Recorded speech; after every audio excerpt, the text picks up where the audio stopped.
রাফসান দা ছোট ভাই একজন বাটপার। রাফসান দা ছোট ভাই মানুষের ইমোশনকে নিয়ে খেলা করেছে। আইফোন থেকে শুরু করে গাড়ি বাড়ি সবকিছু মানুষকে গিভওয়ে দেওয়ার কথা বলে তিনি হাতিয়ে নিয়েছে মানুষের কাছ থেকে লক্ষ লক্ষ টাকা। নিজের আত্মীয় স্বজনকে সবকিছু গিভওয়ে করে দেখাচ্ছিল, সাধারণ জনগণকে তিনি গিভওয়ে করেছে। তার এনার্জি ড্রিঙ্কস ব্লু মানুষের কাছে মার্কেটিং করছে এমন ভাবে যেটার উপরে নাকি আর কোনো ড্রিঙ্কস বাংলাদেশে নাই। এত ভালো একটি খাবারের মধ্যেও কিন্তু লাস্টে গিয়ে ভেজাল পরিণত হয়েছে। তার বাবা ব্যাংকের কাছ থেকে 3 কোটি টাকার অধিক টাকা লোন করেছে, তারপরে সেগুলো পরিশোধ করেনি। অন্যদিকে ওডি গাড়ি গিফট করছে তার বাবাকে কোটি টাকা দিয়ে। আরে রাফসান আসলে একজন বাটপার। এরকম বাটপার আমাদের বাংলাদেশে থাকার কোনো প্রয়োজন নাই। ও জনগণের কাছে এখন মুখ দেখাবে কি করে? তাকে আমরা এত সাধু পীর ভেবেছিলাম, সেই পীরের আজকে এই অবস্থা। সেই পীরের মুরিদগুলো একটা সময় তার কাছে গিয়ে ফুলের মালা পরাইতো, আর আজকে সেই মুরিদগুলো এখন তার বিপক্ষে গিয়ে দাঁড়াচ্ছে। হ্যাঁ ভাই, এটা বাংলাদেশ, যে কোনো সময় মানুষের মাইন্ড পরিবর্তন হইতেই পারে। এই রাফসান দা ছোট ভাই একটা সময় মানুষের কাছ থেকে ভালোবাসা অর্জন করে নিয়েছিল। আজকে তাকে এই জায়গায় নিয়ে আসছেন আপনি আমি। আজকে আবার তার বিরুদ্ধে কে দাঁড়াচ্ছে? আপনি আমি। কেন আমরা তার বিপক্ষে দাঁড়াচ্ছি জানেন? একটা ছেলে সে ছোট থেকে এই পর্যন্ত স্ট্রাগল করে আজকে তার সাফল্য সিঁড়ি বেয়ে উঠে যাচ্ছিল, যেন ভিডিওর মাধ্যমে তার সফলতার গল্পগুলো আমরা দেখতে পেতাম। আর এটাই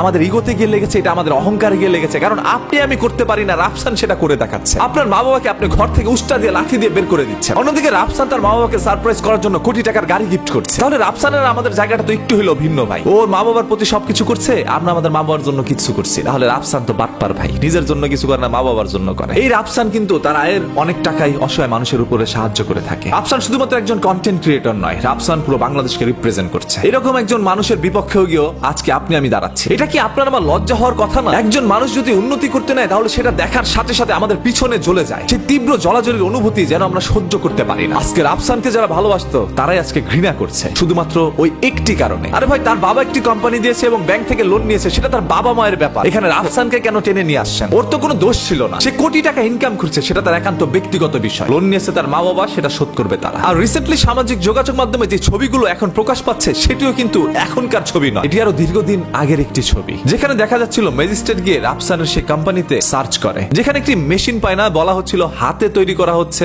এনার্জি ড্রিঙ্কস ব্লু, যার কারণে 30,000 টাকা তাদেরকে জরিমানাও করা হয়। সেই ছবিটি এখন কেন এনে সোশ্যাল মিডিয়ার মধ্যে ভাইরাল করা হচ্ছে? এতদিন যাবত রাফসানের কোনো কিচ্ছু ভাইরাল হয়নি। যখন অভিযান চালানো হয়েছে তখন এই ছবিটি ভাইরাল হয়নি, তবে এখন হচ্ছে। ওই যে কথায় আছে না, হাতি যদি গর্তে পড়ে তাহলে পিঁপড়া এসে লাথি মারে। আজকে যেন ছোট ছোট কন্টেন্ট ক্রিয়েটর থেকে শুরু করে অসংখ্য মানুষ তার পিছে গিয়ে লেগেছে, ওকে টেনে ধরে নামানোর জন্য, যেন প্যান খুলে নেওয়ার একটি চেষ্টা। তবে ভাই, যারা সবসময় পা ধরে টানে তারা ওই পায়ের জায়গাটাই থাকে, তারা কখনো উপরে উঠতে পারে না। আপনি সারা জীবন মানুষের পা ধরে নামাচ্ছেন, আপনি তার পায়ের নিচেই পড়ে থাকবেন, কখনো পায়ের উপরে উঠতে পারবেন না। আজকে রাফসানের পিছনে যারা হাসি ঠাট্টা করছে, এগুলো দেখার পর আমি অনেকটা লজ্জিত ভাই। আর এই মানুষগুলোই সবসময় তার ভিডিও দেখার জন্য বসে থাকে। রাফসান তো বাজে কোনো কাজ করেনি, কিন্তু অশ্লীল কোনো কিছু ছড়াচ্ছে না। একটি 26 বছরের ছেলে কিভাবে কোটি টাকা ইনকাম করে তার মা বাবার স্বপ্ন পূরণ করছে, একটি 26 বছরের ছেলে একজন বাংলাদেশের কন্টেন্ট ক্রিয়েটর হিসাবে বাংলাদেশকে রিপ্রেজেন্ট করছে, সেদিকে কারো কোনো খেয়াল নাই। আরেকটি ছেলে কিছুদিন পর পর মানুষকে গিভওয়ে করছে, তার অডিয়েন্সকে কোনো না কোনো কিছু উপহার দিচ্ছে, তিনি তার অডিয়েন্সকে অনেক ভালোবাসেন। আজকে সেই ছেলেটাকে টেনে ধরে নামানোর জন্য আপনাদের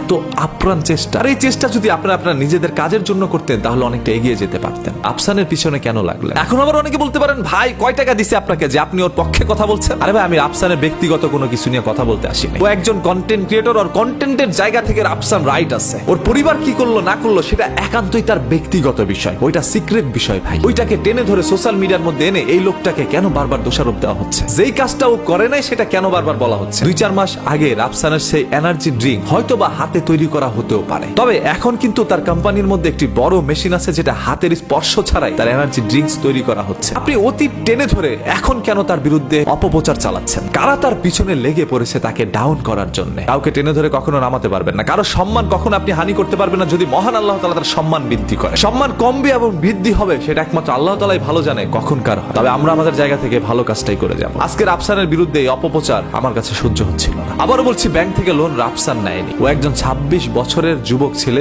অনেক কিছুই বোঝে না, আর সেইগুলোকে নিয়ে মানুষ এখন হাসি ঠাট্টা করছে। বর্তমান সোশ্যাল মিডিয়ার যুগ, বর্তমান অসংখ্য মানুষ এখন শিক্ষিত হয়, কেউ মূর্খ না। এই শিক্ষিত জেনারেশনের মধ্যে আপনি এসে কারো বিরুদ্ধে আলোচনা করতেই পারেন, সবাই সবার ব্যক্তিগত জায়গা থেকে যা খুশি তাই করেন, তবে একজন মানুষের সারা জীবনের প্রচেষ্টা এইভাবে ধূলিসাৎ করার চেষ্টা করেন না। দেখেন, রাফসান দা ছোট ভাইয়ের সাথে আমার কোনোদিন দেখাও হয়নি, কোনোদিন কথাও হয়নি, তারপরও এই ভিডিওটি বানানো যেন আমার একটি দায়িত্বে রূপান্তরিত হয়েছিল। আমার কাছে মনে ছিল একটি ছেলেকে বারবার ফাঁসানোর চেষ্টা করা হচ্ছে, তাকে এখান থেকে টেনে ধরা উচিত, এবং যারা তার সব সময় পাশে ছিল, যারা তার ক্লোজ ভাই ব্রাদার, এখন তারাও তার বিরুদ্ধে পোস্ট করছে। আর এটাই সবচেয়ে বেশি আমার চোখ খুলে দিয়েছে, কারণ আমার জীবনের সাথে এখন রাফসানের অনেকটা মিল আছে। যখন আমি বিপদে পড়ি তখন আমার আশেপাশের মানুষগুলো আমাকে যেন দমিয়ে রাখার চেষ্টা করে, যেন তারা চায় আমার ঘাড়ে পাড়া দিয়ে তারা উপরে উঠতে। আজকে সেই রাফসানের সাথে তাই হচ্ছে। ও যখন বিপদে পড়ে গেল তখন তার আশেপাশের একদম ক্লোজ ভাই ব্রাদার তারা তার বিপক্ষে পোস্ট করে, সমালোচনা করে। তারা এখন মজা নিচ্ছে এই বিষয়টা নিয়ে। রাফসান, যদি তুমি এই ভিডিওটি দেখে থাকো তাহলে তোমার প্রতি আমার একটাই অনুরোধ, যারা আজকে তোমার এই দুঃসময় তোমাকে নিয়ে মজা নিচ্ছে, সুসময় তাদেরকে কখনো পাশে রাখো না। দুঃসময় না আসলে কখনো তুমি মানুষ চিনতে পারতা। আজকে যেহেতু মানুষ চিনতে পেরেছো, নেক্সট টাইম কখনো এদের সাথে চইলো না। তুমি একা এখানে আসছো,